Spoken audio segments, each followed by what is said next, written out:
Welcome to lecture 31 on risk management and insurance. In this lecture, we consider volatility models. Remember, the solution of the Black-Scholes model for a call option includes only a single parameter, which is the volatility of the underlying share. Let's go back to that.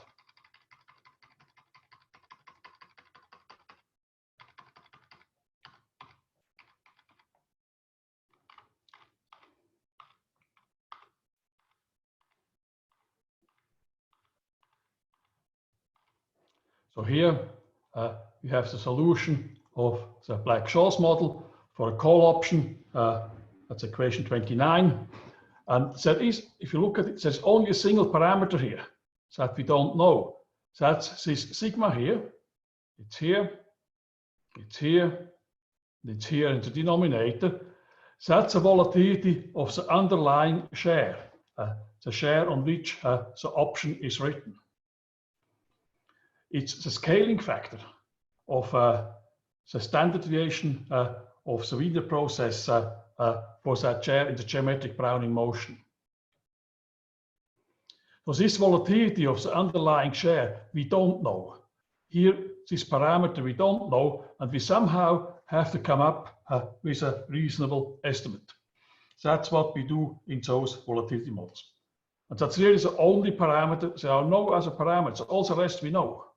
We know the current share price, we know the strike price, we may know the interest rate, we can observe it, we know the time until the expiry of the option. All the rest is known, but the sigma is not known.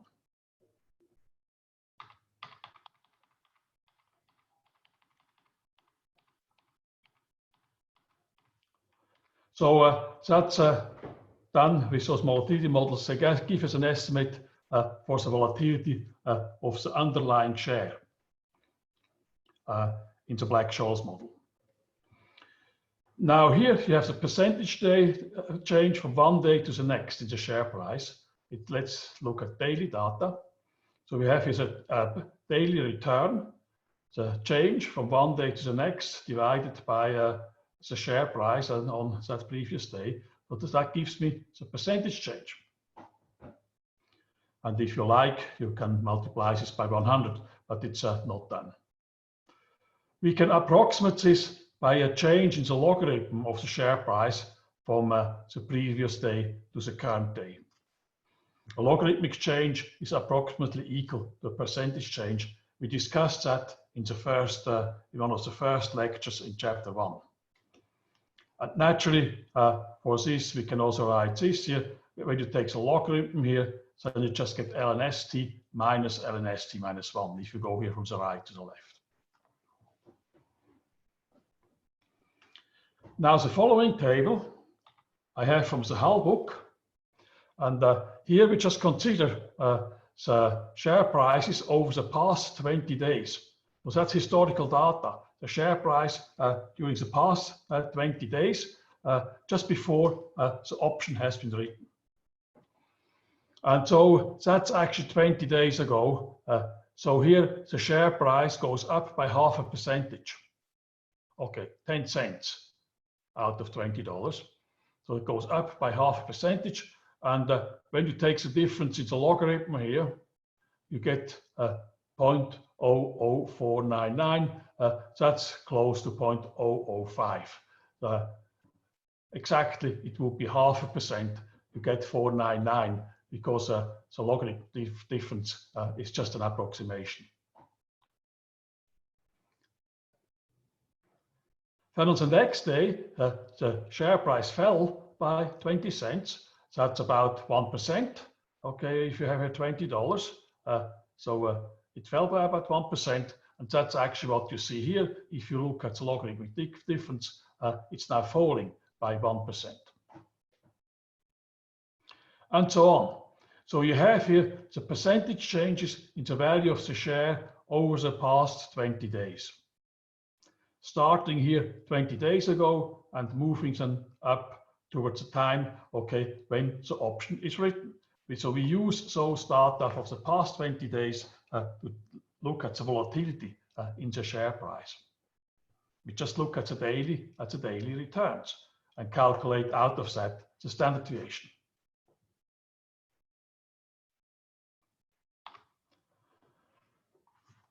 Now, the sum of all those u's is given here, and then you can also square those u's, and then the sum again, that's given here. That's in the table. So those are those u's. Then you sum them up, you also square them, and you get the sum of all squared values. You can calculate and that in the standard, you can use that in the standard deviation. The formula for the standard deviation of a sample is this one. The deviations from the mean, here U bar is the mean, the deviations of the mean squared, summed up and divided by n-1. That gives you an unbiased estimate of the daily standard deviation or the daily volatility. You divide by n-1 and not by n if you work with sample data. If you work theoretically with population data, then you divide by n.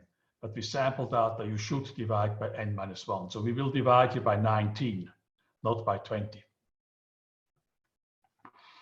And this formula can be changed into that.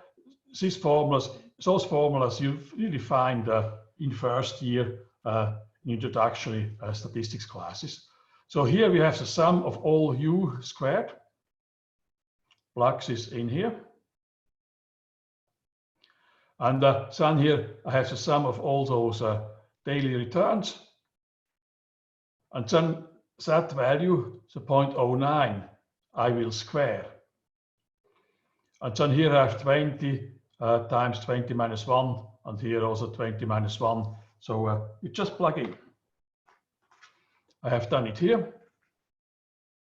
And you get 0.012. So the daily standard deviation is about 1%. But that's the daily volatility.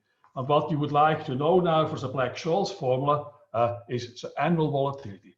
Let's assume that we have 252 working days in a year. So you can estimate the annual volatility like this. So you have here the daily volatility S is equal to annual volatility, okay, times here, okay, the square root out of the time interval. The time interval will be just 1/252nd of a day. You see the time interval is just 1 divided by 252. So that's just 1 day. So the daily volatility will be much smaller than this annual volatility. This annual volatility you can rearrange. So the daily we have, from up here, plug it in. Okay, so plug in the 0.012 and divide by the square root out of the time interval of 1 day. You get 19.3%. So the annual volatility here is 19.3%. That's the estimate for the sigma. That's the sigma, that's a scaling factor. That's an estimate for the scaling factor in the geometric Brownian motion. For the scaling factor of the standard deviation of the Wiener process.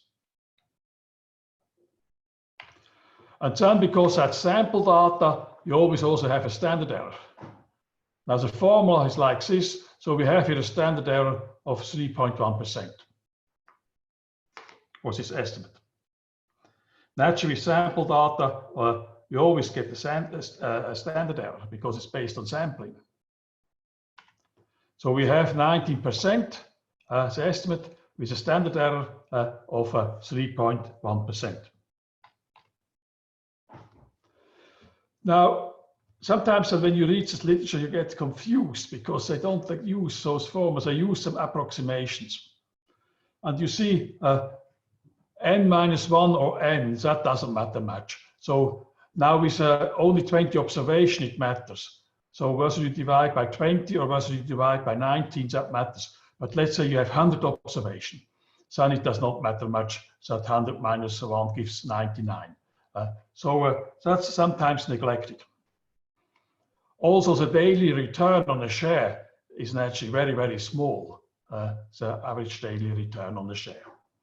And so sometimes people just plug in 0 here.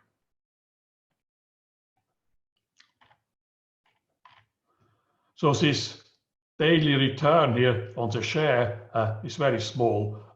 So maybe the share gives a return per year of 7%, but then you have to divide by 252. So the daily return is very small. And so actually people just plug in a 0 here. And here, this -1, say, neglect. Maybe if we have 100 observations, then it doesn't matter much whether you divide by 100 or whether you divide by 99. And then naturally the formula gets much easier. So you just simply divide by n, and here you just have u squared. So you just divide by n, and you have the sum of the u squared. And you get now 12.7%.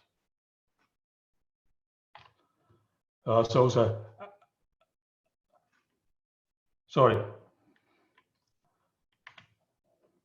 still get here 1.01276, and so that actually gives you an annual volatility when you plug it in and convert it into annual volatility of 23%. Before we had 19.3%, so there is a mistake here, it's an approximation, but you see those things here anywhere are not so exact. So it's very common actually to simplify and to divide by n and assume that the daily return is 0. That's usually what you find in academic papers. They use that. The question then is how many observations should you include? You see, if you include more and more past observation, not just 20 days, if you consider maybe 40 days or even more, maybe half a year or even more, you add more and more information. But observations that lie farther back in time may be actually irrelevant. So you have more information if you consider more days to calculate, to estimate this sigma. But maybe what has happened 2-3 years ago is no longer relevant. And so it's actually common to use 90 to 180 days to calculate, to estimate the sigmas. Another rule is that the number of observations should correspond to the time horizon of the option. So if maybe the option runs for 90 days, then you should consider 90 days of data to estimate the volatility. If the option runs for 30 days, okay, then maybe you only should consider 30 days of data. But that's quite arbitrary. So it's a rule, it looks good, but it's an arbitrary rule. So what people then do, we have those weighted estimates of volatility. In this, what we have done here, we gave actually the same weight to each past return here, has the same weight. Now in the Arch and Garch models, you give less and less weight to the observations that are farther and farther back. Actually it goes this way. To the observations that are farther and farther back, you give less and less weight. So maybe you consider an entire year or half a year, not just 20 or 30 days, but the weights that you give to what's farther back are much smaller.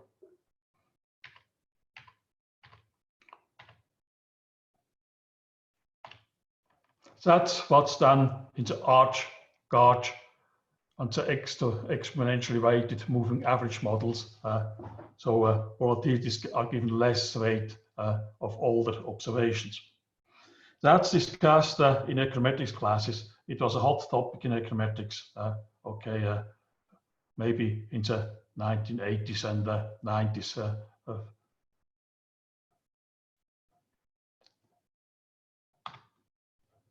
Now, implied volatility. You can use the Black-Scholes option pricing formulas in 2 ways. You can estimate the volatility, as we just have discussed, from historical data, maybe from 20 days of data or maybe of 90 days of data. And then That estimated volatility you can put into the option pricing formula, and you can calculate the price of the call option. And then using the put-call parity, you can also calculate the price of the put option. But you can also turn it around. You see, the option price, after all, is just the market price. So you can observe the option price and then solve the option pricing model for the volatility.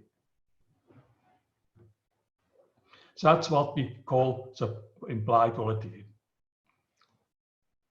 You see, the option price is basically a market price. Now, the Black-Scholes model has been invented in the 1960s, 70s, but option markets are much older.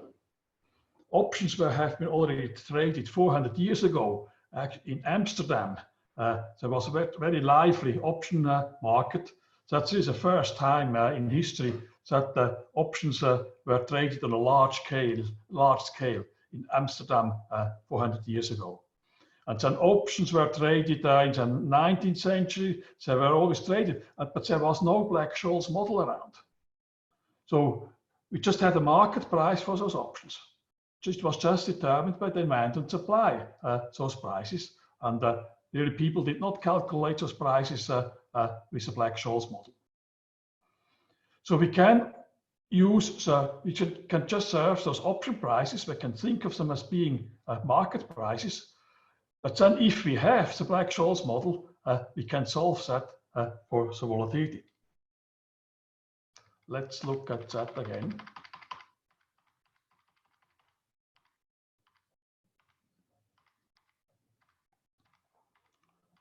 So we here have the solution of the Black-Scholes model, equation 29. So let's assume this call option price is just the market price, as it was 400 years ago or 100 years ago when the Black-Scholes model not yet existed. Now today, we also can just observe that one, and then we can actually solve this equation here for the sigma. Can be done. And we get then the so-called implied volatility. It's a volatility that's implied by the observed market price for options. So if you have the data, you could now observe those option prices in Amsterdam 400 years ago, and then you could use the Black-Scholes model. They didn't have it 400 years ago, but we have it now. And then we could calculate the implied volatility 400 years ago.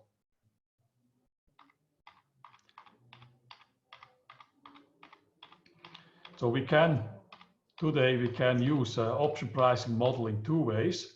We can look here at past data. We can do an estimate of the volatility.